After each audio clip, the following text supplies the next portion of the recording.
Hello everyone, welcome EDU मंत्रा online classes. तो चलिए आज की अपनी इस वीडियो में मैं आपको सीबीएसई हिंदी जो क्लास 9th के क्षितिज भाग 1 की पुस्तक में एक नया अध्याय यानी कि आज मैं आपको कवि चंद्रकांत देवताले जी का जीवन परिचय, इनके द्वारा लिखी गई रचनाओं के बारे में और इसके अतिरिक्त इनके साहित्यिक विशेषताओं और भाषा शैली आदि के बारे में बताऊंगी। और इसके साथ आगे मैं आपको इनके द्वारा लिखी गई यमराज की दिशा कविता की संदर्भ सहित व्याख्या और यमराज की दिशा कविता के प्रश्नों का भी अभ्यास करवाऊंगी। यानी कि इसे एक ही वीडियो में मैं आपको इस लेसन से संबंधित पूरी जानकारी देने वाली हूँ। तो चलिए शुरू करती हूँ। और शुरू करने से पहले मैं आप लोगों से कहना चाहूँगी कि जो स्टूडेंट्स मेरे इस चैनल में अभी नए हैं और जिन्होंने अभी तक मेरे इस चैनल को सब्सक्राइब नहीं किया है वो मेरे इस चैनल को सब्सक्राइब अवश्य कर लें और साथ में ही बेल आइकन्स वाली बटन में जाकर बेल आइकन्स को ज़रूर दबा दें ताकि आगे मैं अपनी जितनी भी वीडियो को अपडेट करूं उन सभी की नोटिफिकेशन आपको भी मिल सके और आप भी उसका लाभ उठा सकें। तो चलिए समय को ध्यान में रखते हुए अब मैं आती हूं अपने मेन टॉपिक पर। तो जैसा कि आप यहाँ स्क्रीन में देख रहे हैं, यहाँ पर हिंदी के प्रमुख कवि चंद्रकांत देवताले जी का जीवन परिचय, इनकी रचनाएं एवं हिंदी साहित्य में इनका क्या स्थान है आदि के बारे में दिया गया है। और इसके अतिरिक्त इनकी और भी बहुत सी जानकारियाँ हैं जो मैं आपको अपनी इस वीडियो के माध्यम से देने वाली हूँ। ठीक है, तो सबसे पहले मैं आपको इनके जीवन परिचय के बारे में बता देती हूँ। जैसे कि इसमें दिया है कि चंद्रकांत देवताले जी का जन्म सन 1936 ईस्वी में गांव जौलखेड़ा जिला बैतूल मध्य प्रदेश में हुआ था। यानी कि हिंदी कविता के प्रमुख कवि चंद्रकांत देवताले जी का जन्म मध्य प्रदेश के बैतूल जिले के अंतर्गत जौलखेड़ा नामक गांव में 7 नवंबर सन 1936 ईस्वी में हुआ था। और इनकी मृत्यु जो इसमें नहीं दिया है, मैं आपको बता दूं कि इनकी मृत्यु 14 अगस्त 2017 में हुई थी। और कहा जाता है कि ये एक प्रसिद्ध भारतीय कवि एवं साहित्यकार थे और देश की 24 भाषाओं में विशेष साहित्यिक योगदान के लिए प्रख्यात साहित्यकारों में भी शामिल थे। तो ये इनकी कुछ जानकारियाँ थी। और आगे अब इनके शिक्षा के बारे में बताया गया है कि इनकी उच्च शिक्षा इंदौर से हुई थी तथा पीएचडी सागर विश्वविद्यालय सागर से, अर्थात देवताले जी की उच्च शिक्षा तक की पढ़ाई इंदौर में हुई और सागर विश्वविद्यालय सागर से इन्होंने पीएचडी की उपाधि प्राप्त की थी। और आगे जैसे कि साठोत्तरी हिंदी कविता के प्रमुख हस्ताक्षर देवताले जी उच्च शिक्षा में अध्यापन कार्य से भी संबद्ध रहे हैं। तो ये थी इनके जीवन से संबंधित कुछ जानकारियाँ। और अब आगे इनके देखिए, आगे देवताले जी की प्रमुख कृतियाँ या रचनाएं आदि के बारे में दिया गया है, जिसमें हड्डियों में छिपा ज्वर, दीवारों पर खून से और लकड़बग्गा हंस रहा है, भूखंड तप रहा है और पत्थर की बेंच और इतनी पत्थर रोशनी और उजाड़ में संग्रहालय आदि जो इनकी कृतियाँ या रचनाएं हैं। यहाँ पर आपको बता दूं कि इनकी कृतियाँ जैसे कि हड्डियों में छिपा ज्वर जो सन 1973 में प्रकाशित हुआ था और दीवारों पर खून से जो सन 1975 में प्रकाशित हुआ और लकड़बग्गा हंस रहा है जो 1980 में, और इसी तरह भूखंड तप रहा है और इसके साथ ही रोशनी के मैदान की तरफ, ये दोनों सन 1982 में प्रकाशित हुआ था।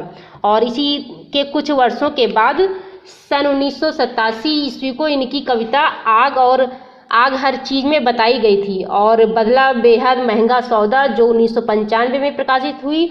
और इसके बाद पत्थर का बेंच सन 1996 और 1997 में उसके सपने प्रकाशित हुए। ठीक है, और जैसे दिया है कि इतनी पत्थर रोशनी जो 2002 में और उजाड़ में संग्रहालय 2003 में प्रकाशित हुई। और इसके अलावा 2008 में इनकी एक और कविता है जहां थोड़ा सा सूर्योदय होगा और दूसरी जो 2011 में पत्थर फेंक रहा है प्रकाशित हुई थी। ठीक है, और अब आगे इनकी साहित्यिक विशेषताओं के बारे में दिया गया है। जैसे कि चंद्रकांत देवताले जी अनेक पुरस्कारों से सम्मानित हुए, अर्थात देवताले जी को उनकी रचनाओं के लिए अनेक पुरस्कारों से सम्मानित किया जा चुका है।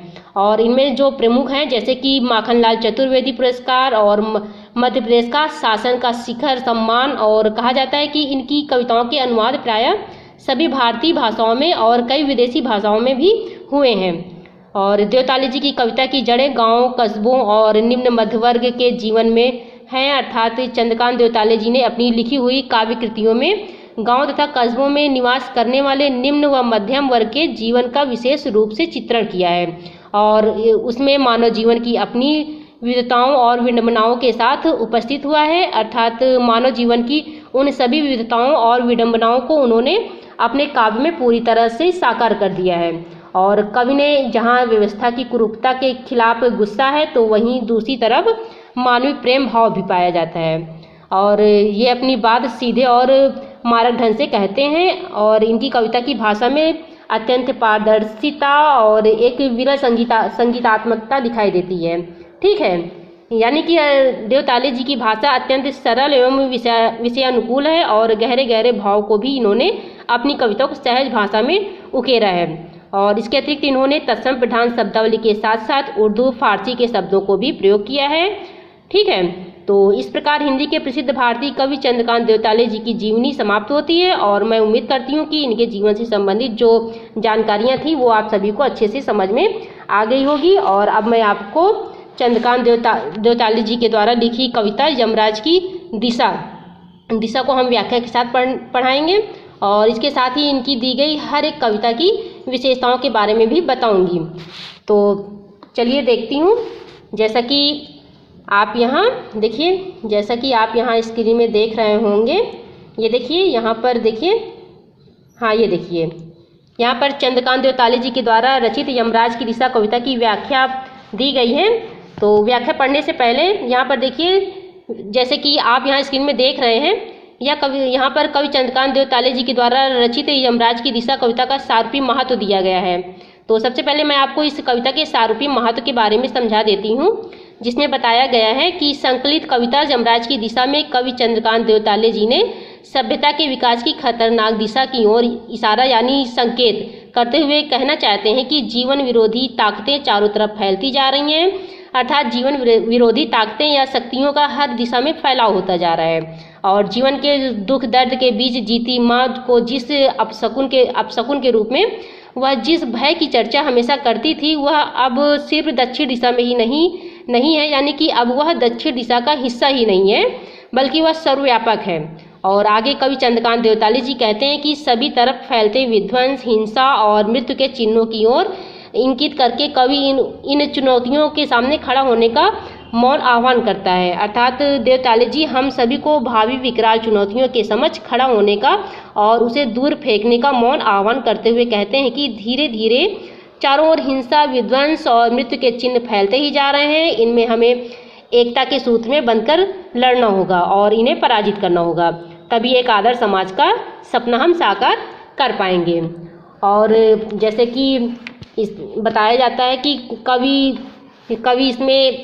को यहाँ पर लगता है कि आज के समाज में चारों तरफ भ्रष्टाचार फैला हुआ है, जिसमें कि समाज में हर जगह बुराई फैल चुकी है और इनका कहना है कि अब चारों तरफ यमराज का ही वास है। वह शहरों में चारों ओर बनी ऊंची ऊंची इमारतों उन्हें यमराज की याद दिलाती है और हर जगह लोगों में भ्रष्टाचार, हिंसा, लालच जैसी भावनाएं घुस चुकी हैं और इस कारणवश वे सभी एक दूसरे को मौत की नींद सुलाने वाले हैं। और जैसा कि कविता में बताया गया है कि कवि की माँ का ईश्वर के प्रति गहरा विश्वास और लगाव था और वह हमेशा दक्षिण की ओर पैर करके सोने के लिए मना करती थी। और कहा जाता है कि कवि बचपन में पूछते थे कि यमराज का निवास स्थान कहाँ है, तो उनकी माँ हमेशा दक्षिण की ओर संकेत करती थी और तभी से कवि दक्षिण की ओर पैर करके कभी नहीं सोए। और देखा जाए तो जिस प्रकार कवि की माँ अब जीवित नहीं है, परंतु कवि के अनुसार आज जिधर भी पैर करके करो उधर दक्षिण दिशा हो जाती है। अर्थात आज चारों ओर विध्वंस और हिंसा का साम्राज्य फैल चुका है और यह निरंतर मजबूत भी होता जा रहा है। ठीक है, तो ये थी कवि चंद्रकांत देवताले जी की कविता यमराज की दिशा का सारूपी महत्व और मुझे पूरा विश्वास है कि आप सभी को इनकी कविता का सारूपी महत्व भी अच्छे से समझ में आ गई होगी। और अब हम आपको देवताले जी के द्वारा रचित यमराज की दिशा की कविता को व्याख्या के साथ बताने वाले हैं। तो जैसा कि आप यहाँ स्क्रीन में देख रहे हैं, यहाँ पर कवि चंद्रकांत देवताले जी के द्वारा रचित यमराज की दिशा कविता की संदर्भ से व्याख्या दी गई है। और देखा जाए तो ये यहाँ पर संदर्भ के बारे में आप जान ही गए होंगे, जैसे कि यह प्रस्तुत पद्यांश हमारी पाठ्य पुस्तक क्षितिज भाग 1 के अंतर्गत संकलित चंद्रकांत देवताले जी द्वारा रचित ये कविताएं यमराज की दिशा से ली गई हैं। तो ये रहा इसका संदर्भ और अब आगे इनकी कविता दी गई है और कविता है, देखिए कविता है, माँ की ईश्वर से मुलाकात हुई या नहीं कहना मुश्किल है, पर वह जताती थी जैसे ईश्वर से उसकी बातचीत होती रहती और उससे प्राप्त सलाहों के अनुसार जिंदगी जीने और दुख बर्दाश्त करने के रास्ते खोज लेती हैं। यानी कि इन पंक्तियों में कवि देवताले जी की माँ का ईश्वर के प्रति पूर्ण विश्वास के भाव का वर्णन किया गया है। और इसी को देखते हुए कवि अपनी इन पंक्तियों के माध्यम से कहते हैं कि माँ की ईश्वर से मुलाकात हुई या नहीं कहना मुश्किल है। अर्थात कवि कहते हैं कि वह पूरे विश्वास के साथ यह तो नहीं कह सकती कि उनकी माँ की ईश्वर या भगवान से मुलाकात हुई थी या नहीं, यह कहना बहुत मुश्किल है, कठिन है। पर वह जताती थी जैसे, लेकिन वह अक्सर हमें अपने व्यवहार से ऐसा जताती थी, ऐसा विश्वास दिलाती थी, जैसे कि पंक्ति है, ईश्वर से उनकी बातचीत होती रहती और उससे प्राप्त सलाहों के अनुसार जिंदगी जीने और दुख बर्दाश्त करने के रास्ते खोज लेती हैं। अर्थात कवि सोचते थे कि उनकी माँ का अवश्य ही ईश्वर से बातचीत होती रहती है और उससे जो सलाह माँ को मिलती है उसके अनुसार माँ ने अपनी ज़िंदगी में जीने के तरीके और उसमें आने वाली कठिनाइयों को बर्दाश्त करने या सहन करने के रास्ते खोज लिए हों या विकसित कर लिए हों। अर्थात कहने का तात्पर्य यह है कि वो एक धार्मिक महिला थी और उनकी ईश्वर के प्रति गहरी आस्था थी और वो सभी रीति रिवाजों व धार्मिक मान्यताओं का पालन करती थी। और कवि का भी मानना है कि उनकी माँ अपने जीवन में आने वाली हर मुश्किल का कोई न कोई हल बड़ी आसानी से निकाल लेती थी। और कहते हैं कि शायद उन्हें ईश्वर से ही दुखों को सहने या करने और जीवन को सुखपूर्वक जीने की असीम शक्ति मिली हुई थी और इसीलिए वो अपने जीवन की विपरीत परिस्थितियों से संघर्ष की स्थिति में एक सुरक्षा का विश्वास प्राप्त कर लिया था। ठीक है, तो ये थी इनकी पहली कविता की व्याख्या। और अब इस कविता की कुछ विशेषताओं के बारे में भी बता देती हूँ। जैसे कि इस कविता में कवि ने बताया है कि उनकी माँ का ईश्वर के प्रति पूर्ण विश्वास था। और कविता में देखिए दिया है जिंदगी जीने, जिसमें अनुप्रास अलंकार है। और इस कविता में छंद मुक्त काव्य है। और इसके अतिरिक्त इसमें जैसे कि मुलाकात, जिंदगी, बर्दाश्त जैसे उर्दू फारसी के शब्दों का प्रसंगानुसार प्रयोग किया गया है। और इसमें की जो भाषा है वह सरल, सहज और स्वाभाविक है। ठीक है, तो ये थी इस कविता की कुछ विशेषताएं। और अब देवताले जी की अगली कविता पढ़ती हूँ। और इनकी अगली कविता है, माँ ने एक बार मुझसे कहा था दक्षिण की तरफ पैर करके मत सोना, वह मृत्यु की दिशा है और यमराज को क्रुद्ध करना बुद्धिमानी की बात नहीं। तो देखा जाए तो यहाँ इन पंक्तियों में कवि स्मृति के माध्यम से वर्षों पहले कही माँ की उस बात को याद करते हैं जब माँ ने उन्हें यमराज की दिशा का बोध कराया था। और कहा जाता है कि यमराज को क्रोधित करना अर्थात मृत्यु के देवता को क्रोधित करना अच्छी बात नहीं है। और इसी को कवि स्मृति के सहारे माँ को याद करते हुए कहते हैं कि माँ ने एक बार मुझसे कहा था। अर्थात इस पंक्ति में कवि का कहना है कि जब वो छोटे थे तब उनकी माँ ने उन्हें बहुत सारी शिक्षाएं दी थी और उन शिक्षाओं में से एक यह थी कि उनकी माँ ने उन्हें बताया था कि दक्षिण की तरफ या दक्षिण दिशा की ओर पैर करके कभी नहीं सोना चाहिए, क्योंकि वह मृत्यु की दिशा है। अर्थात दक्षिण दिशा मृत्यु के देवता की दिशा है और यमराज मृत्यु के देवता हैं, यानी कि वही उनका घर है। और अगर हम दक्षिण दिशा की ओर पैर करके सोएंगे तो यमराज को क्रुद्ध करना, यहाँ पर क्रुद्ध करना का अर्थ है, यानी कि क्रुद्ध करना का मतलब है नाराज करना या गुस्सा दिलाना। ठीक है, तो यहाँ पर उनकी माँ कहती हैं कि यमराज को या मृत्यु के देवता को कभी भी गुस्सा मत दिलाना, क्योंकि यमराज को गुस्सा दिलाने का मतलब है सीधे सीधे मृत्यु को दावत देना। इसलिए कवि की माँ के अनुसार यमराज को क्रुद्ध या क्रोधित करना या फिर गुस्सा दिलाना बुद्धिमानी की बात नहीं है। ठीक है, और यहाँ इस कविता की विशेषताओं में देखा जाए तो इस कविता में रूढ़िवादी परंपरा का निर्वाह किया गया है और इस कविता में दक्षिण दिशा को मौत की दिशा बताया गया है। और यहाँ इस कविता में छंदमुक्त काव्य की विशेषताओं का वर्णन हुआ है। और ठीक है, और अब आगे की पंक्तियों में कवि कहते हैं कि देखिए, तब मैं छोटा था और मैंने यमराज के घर का पता पूछा था।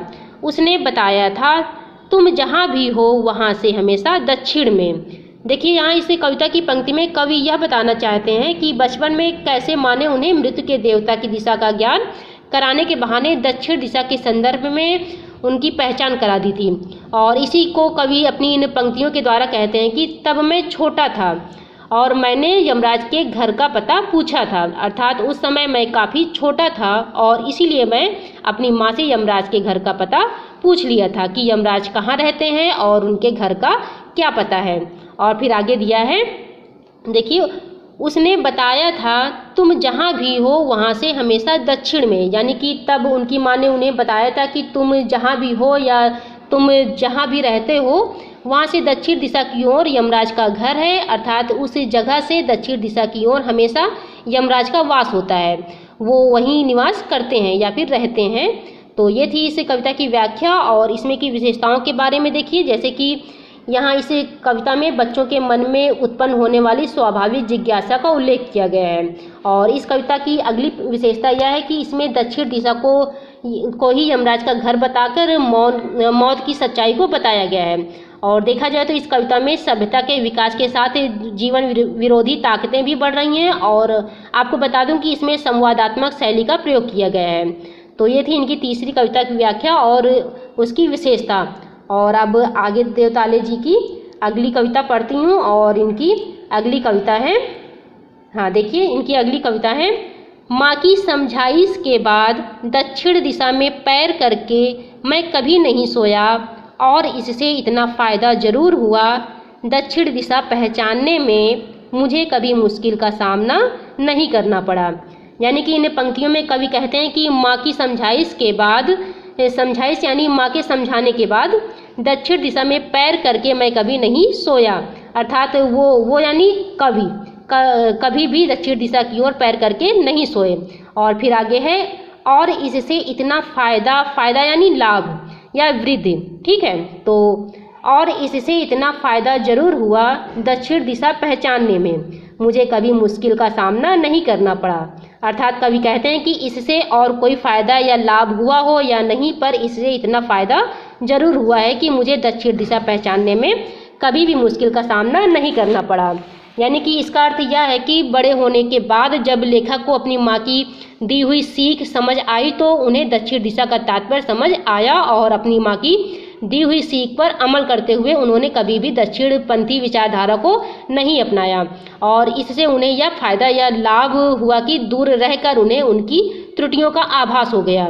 तो ये थी इस कविता की व्याख्या और इस कविता की विशेषताएं भी बता देती हूँ। जैसे कि यहाँ इस कविता में भय को प्रदर्शित किया गया है, और दूसरी विशेषता यह है कि कवि को दक्षिण दिशा का स्मरण हो गया है। और आपको बता दूं कि दक्षिण दिशा में अनुप्रास अलंकार है, ठीक है। और आगे इनकी कविता है, हाँ देखिए आगे जैसे कि इनकी कविता दी गई है, हाँ, मैं दक्षिण में दूर दूर तक गया और मुझे हमेशा माँ याद आई, दक्षिण को लांघ लेना संभव नहीं था, होता छोर तक पहुँच पाना तो यमराज का घर देख लेता। यानी कि यहाँ इन पंक्तियों के माध्यम से कवि यह कहना चाहते हैं कि दक्षिण दिशा उनके लिए एक विचारणीय विषय में तब्दील हो गई है। और इसी को स्पष्ट करते हुए कवि कहते हैं कि मैं दक्षिण में दूर दूर तक गया और मुझे हमेशा माँ याद आई। अर्थात इनका कहना है कि यमराज का घर देखने के लिए मैं यानी कवि दक्षिण दिशा में दूर दूर तक गए और उन्हें हमेशा माँ याद आई। अर्थात जब भी वो दक्षिण दिशा में यात्रा करते हैं तब उन्हें हर समय अपनी माँ की दी हुई सीख याद आती है। और आगे है, दक्षिण को लांघ लेना संभव नहीं था। अर्थात कवि कहते हैं कि दक्षिण को लांघ पाना अर्थात मृत्यु को समझ पाना या दक्षिण दिशा को पार कर पाना संभव नहीं था, क्योंकि किसी भी दिशा का कोई अंत होता ही नहीं है। और इसीलिए कवि आगे कहते हैं कि होता छोर तक पहुंच पाना तो यमराज का घर देख लेता। अर्थात यदि दक्षिण दिशा का कोई अंत होता या फिर वो दक्षिण दिशा के छोर तक पहुंच जाते तो वो यमराज का घर अवश्य ही देख लेते। तो ये थी इनकी व्याख्या। और अब इस कविता की विशेषताओं के बारे में बता देती हूँ। जैसे कि इसमें कवि सभ्यता की आधुनिकता को अपनाना चाहते हैं, परंतु उन्हें माँ की याद या प्रेरणा देती है।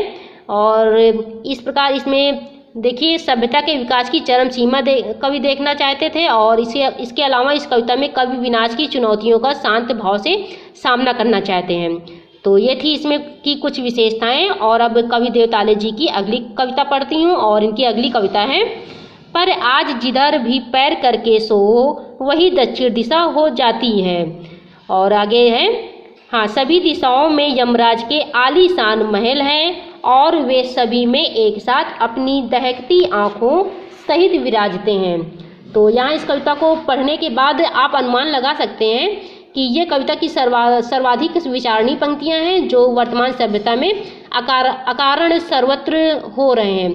और ठीक है, यानी कि मृत्यु के तांडवों पर प्रकाश डालते हुए कवि ने मृत्यु का ये जो बोध पैदा हुआ है वह पहले कहीं नहीं था, यानी कि यह कभी नहीं था। इसलिए इस त्रासद अनुभव की ओर संकेत करते हुए कवि कहते हैं कि पर आज जिधर भी पैर करके सो वही दक्षिण दिशा हो जाती है।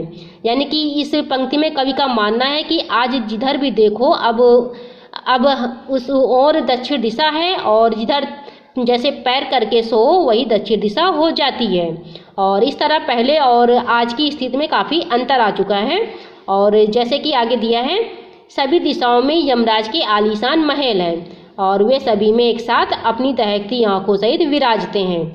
अर्थात कवि फिर कहते हैं कि आज सभी दिशाओं में यमराज का विस्तार हो चुका है और कवि जिस दिशा में पैर करके सोते हैं उस दिशा में उन्हें यमराज के बड़े बड़े आलीशान या शानदार महल नजर आते हैं, और वे सभी में एक साथ उन इमारतों में यमराज की दहकती या जलती हुई लाल आंखें कवि को सोने नहीं देती हैं। यानी कि कहने का तात्पर्य यह है कि पहले दक्षिणपंथी विचारधारा का खतरा केवल कुछ गिने चुने लोगों से ही था, लेकिन आज ऐसा नहीं है, क्योंकि अधिकांश लोग इस विचारधारा से ग्रस्त हो चुके हैं। क्योंकि आज बात बात पर पूरी दुनिया में होने वाले युद्धों और विनाश लीलाओं ने सामान्य मनुष्य के सामने यह प्रश्न खड़ा कर दिया है कि वह कहाँ और किस प्रकार सुरक्षित है और वह मृत्यु के भय बोध से कितना मुक्त है। अर्थात आज चारों दिशाओं में ऐसे लोग बैठे हैं जो भ्रष्टाचार, अन्याय, शोषण, हिंसा करने में विश्वास रखते हैं, जिससे वो समाज में अशांति फैलाना चाहते हैं। क्योंकि इन लोगों की नज़र में सिर्फ पैसा ही महत्वपूर्ण है,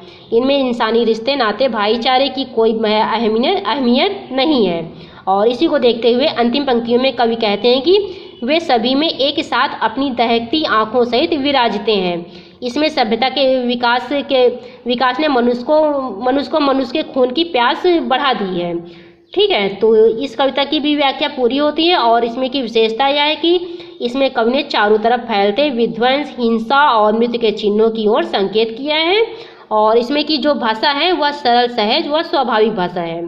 ठीक है, और आगे दिया है, हाँ देखिए आगे दिया है, माँ अब नहीं है और यमराज की दिशा भी वह नहीं है जो माँ जानती थी।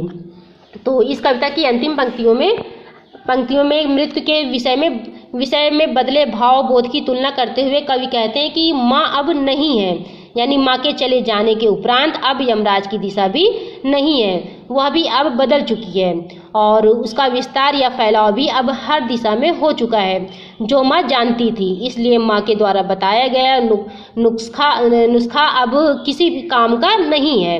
अर्थात कवि कहना चाहते हैं कि मैं जिस दिशा में भी पैर करके सोने की कोशिश करता हूँ वहाँ हर तरफ लंबी लंबी इमारतों में उन्हें यमराज की दहकती हुई आंखें नजर आती हैं।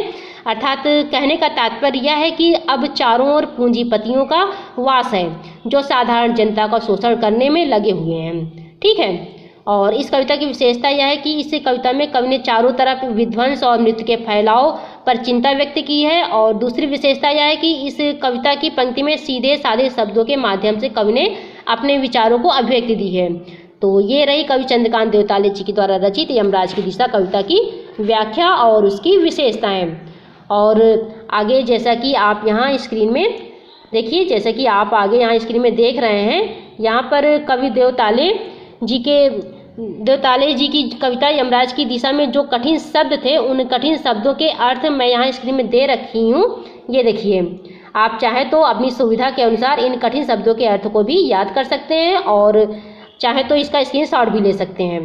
ठीक है, और अब मैं अपनी इस वीडियो को आगे देखिए आगे बता रही हूँ, जैसे कि आपको पहले ही बता चुकी हूँ कि अब यहाँ देखिए एक सेकेंड, हाँ ये देखिए यहाँ पर कवि चंद्रकांत देवताले जी के द्वारा रचित यमराज की दिशा कविता के प्रश्न दिए गए हैं।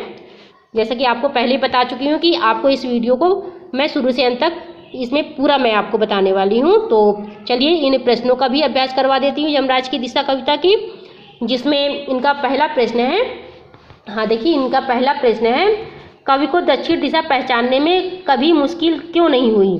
तो कवि को दक्षिण दिशा पहचानने में कभी मुश्किल इसलिए नहीं हुई क्योंकि कवि की माँ ने उन्हें बताया था कि दक्षिण दिशा में यमराज का निवास स्थान होता है, अर्थात वह मृत्यु की दिशा है और कवि की माँ ने यह भी बताया था कि दक्षिण दिशा की ओर पैर करके कभी सोना नहीं चाहिए, वरना यमराज गुस्सा हो जाते हैं। और माँ की इन्हीं सब बातों का पालन कवि ने जीवन भर किया है और इसीलिए उन्हें दक्षिण दिशा को पहचानने में कभी मुश्किल नहीं हुई है।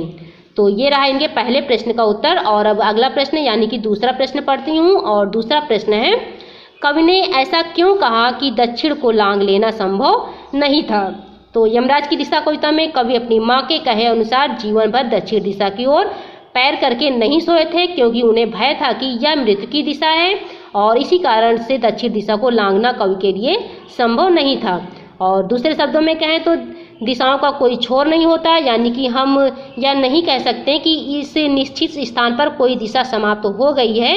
अर्थात कवि ने दक्षिण दिशा को एक प्रतीक के रूप में शोषण, भ्रष्टाचार व अनीति से जोड़ा है, क्योंकि हमारे चारों ओर का वातावरण इन्हीं से व्याप्त है और इसीलिए कवि ने ऐसा कहा है कि दक्षिण को लांघ लेना संभव नहीं था।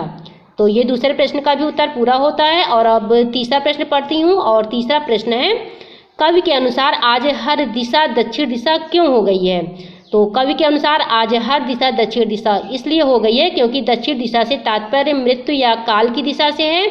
और देखा जाए तो आज मनुष्य का जीवन कहीं भी सुरक्षित नहीं रह गया है। हर तरफ हिंसा, आतंक, असंतोष, विध्वंस, हथियारों का खुलेआम उपयोग होना आदि मानव सभ्यता को अत्यधिक नुकसान पहुंचा रहा है। ठीक है। और जहाँ एक ओर हम सभ्यता के विकास के लिए आधुनिक आविष्कार कर रहे हैं, तो वहीं देखा जाए तो दूसरी ओर विध्वंस, हथियारों का निर्माण भी उसी रफ्तार से हो रहा है। और इसके अतिरिक्त हिंसा और आतंक इतना फैल चुका है कि अब मौत की कोई एक दिशा नहीं है, बल्कि संसार के हर एक कोने में मौत अपना डेरा जमाए बैठी है। और इसी कारण जीवन विरोधी शक्तियों का हर दिशा में फैलाव होने को ही कवि ने कहा है कि हर दिशा दक्षिण दिशा बन गई है। तो इस प्रश्न का भी उत्तर पूरा होता है। और अब चौथा प्रश्न। और चौथा प्रश्न है, हाँ देखिए, चौथा प्रश्न है, भाव स्पष्ट कीजिए, जिसमें दिया है सभी दिशाओं में यमराज के आलीशान महल है और वे सभी में एक साथ अपनी दहकती आंखों सहित विराजते हैं। तो जैसा कि आपको मालूम होगा कि यह पंक्ति कवि देवताले जी के द्वारा रचित यमराज की दिशा कविता से ली गई है, जो मैं अभी इसके पहले अभी आपको भाव स्पष्ट करवा चुकी हूँ। ठीक है। और तो चलिए एक बार फिर से आप बता देती हूँ, जैसे कि इसमें यमराज की दिशा कविता की कुछ पंक्तियाँ दी गई हैं। और पंक्ति है जैसे कि सभी दिशाओं में यमराज के आलीशान महल है और वे सभी में एक साथ अपनी दहकती आंखों सहित विराजते हैं। तो इन प्रस्तुत पंक्तियों का भाव यह है कि आज वक्त बदल चुका है, आज कहीं भी मानव सुरक्षित नहीं है और कवि को लगता है कि हमारे चारों ओर शोषणकर्ताओं अर्थात हमारे चारों ओर हिंसा, आतंक, असंतोष ने यमराज के रूप में पूरी दुनिया में अपना जाल बिछा रखा है। और वे बड़े बड़े सफ़ेद पोश अपराधी अपनी आलीशान महल या फिर विशाल इमारतों से यमराज की भांति अपनी दहकती आंखों से कई रूपों में हमारा अंत करने के लिए तैयार बैठे हैं। जैसे कि कहीं भ्रष्ट पुलिस वाले के रूप में, तो कहीं भ्रष्ट नेता के रूप में, तो कहीं लालची डॉक्टर के रूप में। ये यमराज आपको हर तरह की मौत देने के लिए हमेशा तैयार रहते हैं। तो इस प्रकार से ये चौथे प्रश्न का भी उत्तर पूरा होता है। और अब चलिए आगे देखती हूँ। हाँ ये देखिए आगे जैसा कि दिया है, रचना और अभिव्यक्ति से संबंधित प्रश्न। और इसमें का पहला प्रश्न है यानी कि पांचवा प्रश्न। और पांचवा प्रश्न है, कवि की माँ ईश्वर से प्रेरणा पाकर उसे कुछ मार्ग निर्देश देती है। यहाँ आपको क्या लगता है कि कवि की माँ की ईश्वर से बातचीत होती होगी या फिर क्या हुआ अपने अनुभव के आधार पर ईश्वर से कुछ कहती होगी। और आगे दिया है, आपकी माँ भी क्या समय समय पर आपको सीख देती होगी। और इसके अंतर्गत इसमें दो प्रश्न पूछे गए हैं, जिसमें इनका पहला प्रश्न है वह आपको क्या सीख देती है और दूसरा प्रश्न है क्या उसकी हर सीख आपको उचित जान पड़ती है, यदि हाँ तो क्यों और नहीं तो क्यों नहीं। तो यहाँ देखा जाए तो इन दोनों ही प्रश्नों के उत्तर आप अपने अनुभव के आधार पर स्वयं से भी दे सकते हैं। और यदि दोनों ही प्रश्न आपको कठिन लग रहे हैं तो इन दोनों ही प्रश्नों के उत्तर को मैं सॉल्व करवा देती हूँ। जैसे कि पहला प्रश्न है, वाह यानी आपकी माँ आपको क्या सीख देती हैं। तो इस प्रश्न का उत्तर यह होगा कि माँ अपने अनुभवों के द्वारा हमें कई सीख देती हैं। जैसे कि माँ हमेशा सही रास्ते पर चलने की सीख देती हैं और माँ हमेशा ईमानदारी, सत्य और अनुशासन की सीख देती हैं। और इसके अतिरिक्त वह हमें समाज में व्याप्त सही और गलत को पहचानने की सीख देती हैं। वह हमें अपने संस्कारों का सही उपयोग करने की सीख देती हैं, जैसे कि गरीबों पर दया करना, बड़ों का आदर करना, गुरुओं को सम्मान करना आदि। तो ये रहा रचना और अभिव्यक्ति के पहले प्रश्न का उत्तर। और अब इसमें का दूसरा प्रश्न भी देख लेती हूँ। और दूसरा प्रश्न है, क्या उसकी हर सीख आपको उचित जान पड़ती है? यदि हाँ तो क्यों, और नहीं तो क्यों नहीं? तो इस प्रश्न का उत्तर भी देखा जाए तो बहुत ही आसान है। जैसे कि मुझे तो माँ की हर सीख उचित जान पड़ती है, क्योंकि माँ ने अपने जीवन के अनुभवों द्वारा जो कुछ सीखा है उसी के आधार पर वे हमें जीवन की सही राह पर चलना सिखाती है। और वे चाहती हैं कि हम उनकी भूलों से सबक लेकर अपना जीवन सुधारें। तो ये रचना और अभिव्यक्ति से संबंधित 5वें प्रश्न में पूछे गए इन दोनों प्रश्नों के उत्तर भी आपको बता दी हूँ। और अब इसमें का जो अगला यानी कि छठा प्रश्न दिया गया है वो भी आपको बता देती हूँ। जैसे कि इसमें का छठा प्रश्न है, देखिए, कभी कभी उचित अनुचित निर्णय के पीछे ईश्वर का भय दिखाना आवश्यक हो जाता है, इसके क्या कारण हो सकते हैं? तो यहाँ इसमें जैसे कि दिया है, कभी कभी उचित अनुचित निर्णय के पीछे ईश्वर का भय दिखाना आवश्यक हो जाता है, ताकि हमारी ईश्वर में आस्था बनी रहे और हम बुराइयों और अनैतिक कृत्यों से दूर रहें और मर्यादित जीवन जिएं। या फिर इस प्रश्न का उत्तर इस प्रकार से भी दे सकते हैं, जैसे कि मानव मन शुभ अशुभ या अच्छे और बुरे दोनों ही भाव होते हैं मानव के अंदर। कभी कभी उसका अशुभ मनोभाव बहुत अधिक जागृत हो उठता है, और तब वह खून हत्या जैसे घिनौने कार्य भी कर बैठता है। और इस स्थिति में बचाने के लिए ईश्वर का भय दिखाना बहुत आवश्यक होता है, जिससे वह ईश्वर से भयभीत व्यक्ति मन से ही मर्यादित हो जाता है, वह अहिंसक, निष्पाप और भला इंसान बन जाता है। तो ये रहा इस छठे प्रश्न का उत्तर। और अब आगे दिया है पाठ्येतर सक्रियता से संबंधित प्रश्न, जिसमें कवि के द्वारा पूछा गया है। जैसे कवि का मानना है कि आज शोषणकारी ताकतें अधिक हावी हो रही हैं, और आगे दिया है कि आज की शोषणकारी शक्तियाँ विषय पर एक अनुच्छेद लिखिए, जिसमें आप शिक्षकों, सहपाठियों, पड़ोसियों, पुस्तकालयों आदि से मदद ले सकते हैं। तो इस प्रश्न को अभी मैं नहीं करवा रही हूँ, क्योंकि अभी ऐसे प्रश्न आपके एग्जाम के लिए ना तो इतना इम्पोर्टेंट है और ना ही आपके एग्जाम में आने वाले हैं। तो इसलिए इस प्रश्न को मैं यहीं पर छोड़ दे रही हूँ, ठीक है। और देखिए, जैसे कि आगे देखती हूँ, और आगे देखिए, हाँ ये देखिए, यहाँ पर आपकी सुविधा के अनुसार यहाँ पर देखिए, इस लेसन से संबंधित जिन प्रश्नों को अभी मैं सॉल्व बता चुकी हूँ, उन सभी प्रश्नों के उत्तर भी मैं यहाँ स्क्रीन में दे रखी हूँ। आप चाहें तो इन प्रश्नों के उत्तर का स्क्रीनशॉट भी ले सकते हैं, ठीक है। स्क्रीनशॉट लेकर याद कर सकते हैं। ये देखिए, आपको सारे प्रश्नों के उत्तर यहाँ पर मिल जाएंगे। ये भाव स्पष्ट कीजिए, यहाँ पर दिया है, ये भी सॉल्व है यहाँ पर। और आगे जैसे कि रचना और अभिव्यक्ति के प्रश्न भी यहाँ पर दिया गया है, और ठीक है। तो अब मैं अपनी आज की वीडियो को यहीं पर समाप्त कर रही हूँ। और मेरी आज की यह वीडियो आप सभी को पसंद आई हो तो इसे लाइक करें, सब्सक्राइब करें, और ठीक है। और हाँ, बेल आइकन्स को ज़रूर दबा दें, ताकि मैं अपनी जितनी भी वीडियो को अपडेट करूं उन सभी की नोटिफिकेशन आपको भी मिलती रहे। और हाँ, जो आपकी ही तरह इस पेपर की तैयारी कर रहे हैं उन्हें भी शेयर करें, ताकि वो भी इसका लाभ उठा सकें। तो चलिए, मिलती हूँ अगली वीडियो में एक नए अध्याय के साथ। और मेरी पूरी वीडियो को देखने के लिए आप सभी को थैंक यू।